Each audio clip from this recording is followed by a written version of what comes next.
For today's video mga kadaks, pag-uusapan po natin ang iba't ibang mga company dito sa South Korea. Sa ngayon ay dito po ako sa aking Kisoksa. Ito po yung Kisoksa ng company ko. At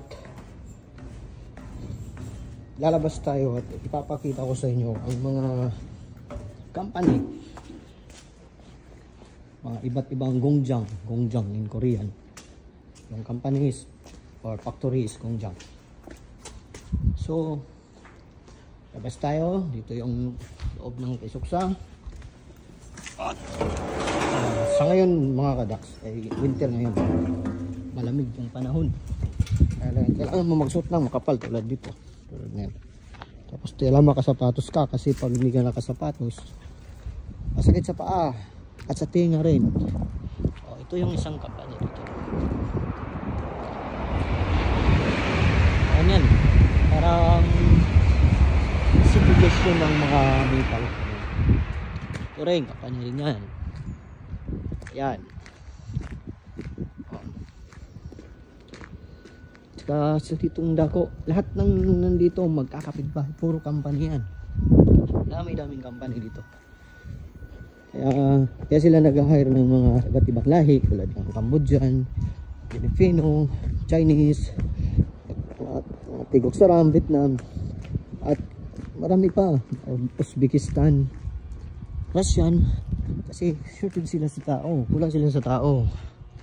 At saka yung mga Koreano ay yung iba ayaw nila magtrabaho sa mga ganito, ayaw nila magtrabaho sa mga ganitong factory kasi nga delikado, nakakapagod, nakaka-stress. Kaya kumukuha sila ng tao iba't ibang lahi. Ito pagawaan to ng plastic bubble wrap. Ayan. Mapapansin nyo sa ngayon sarado ngayon kasi linggo ngayon day off ng mga tao. Ayan. Ito yung kapane ko, pagawaan kami ng mga metal plate, binibinding yung chop, nasasang, nag-a-assemble rin kami dyan. So kanina umikot lang tayo ng konti doon, pwede namang dumaan doon pero dito ako piniling dumaan para makita nyo yung mga company. So sa ngayon mga kadaks ay dito tayo sa Kuan, sa Gyeonggi-do, Hwasong, Jungnam-yeon, Sechung-ro. Malapit kami sa Hwasong. Ayun lang ako nakapag-upload ulit kasi ngayon ko lang naisipan na bumalik sa pagbablog para naman madagdagan yung subscriber natin. At sana naman po ay mag-subscribe kayo sa channel ko kung maaari, at i-like nyo na rin yung video ko at saka i-share para naman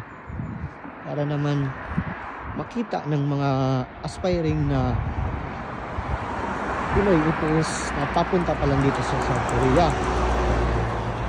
So ayan yung mga dyan. Marami pa tayong company makikita ngayon. Papunta kasi ako ng CEO doon ako bumibili ng Yusei, mga pagkain, mga alak. So this time ayan yan, Joe company yan yung laging company yan, tulad yan Joe, yun yan. Pag Joe malaking company yan, diba? And ito may mga pagawaan ng furniture, may mga pagawaan ng mga metal, may mga assembled metal tulad ng mga example, yung mga gamit sa clinic, yun yung ginagawa namin, mga mabibigat solid metal. At saka dito yung mga siktang na yan, mga siktang doon na kami kumakain. Libre yung pagkain dito mga kadaks. Pag nagtrabaho ka dito, libre lang. Libre ka ng tanghalian. Kadalasan dito hindi kumakain ng agahan, nagkakape lang. Kaya bawi na lang sa lunch. Kapag may overtime naman sa hapon, may kuwan tayo. May free dinner rin. Pero pag hindi ka nag-overtime, walang free. So, libre yung pag may overtime company, libre yung tanghalian mo, libre yung dinner. So, dito naman dako. Ayan. Malalaking company yan. Hipco Motion. Ito rin, company rin yan. Diba? Marami pa doon. Kakapit-kapit bahay lang. Masyadong tahimik ngayon kasi nga linggo. Nagiging busy lang ito pag working days. Daming tao, daming mga kuwan, maingay. Sa ngayon, winter, ang lamig-lamig. Nung nakaraang linggo, nag-snow. Basta susunod na linggo, mag-snow na naman. Puno na naman tong daan. Saka masakit na naman sa paa at sa tenga. So, ayan. Dito tayo punta sa Sio para bumili ng yosi. And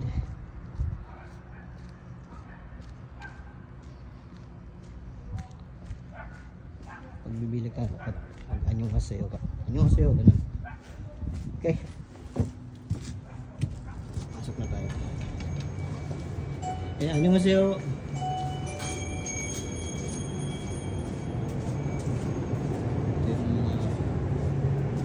Dito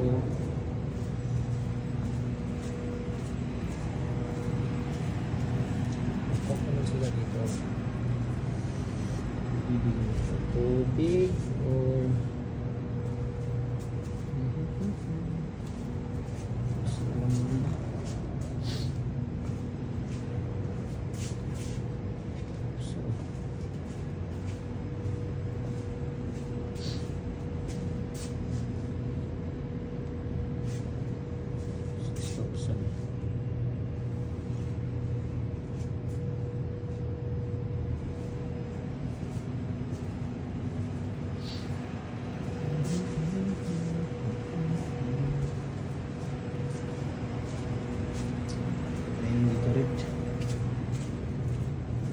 Gatorade.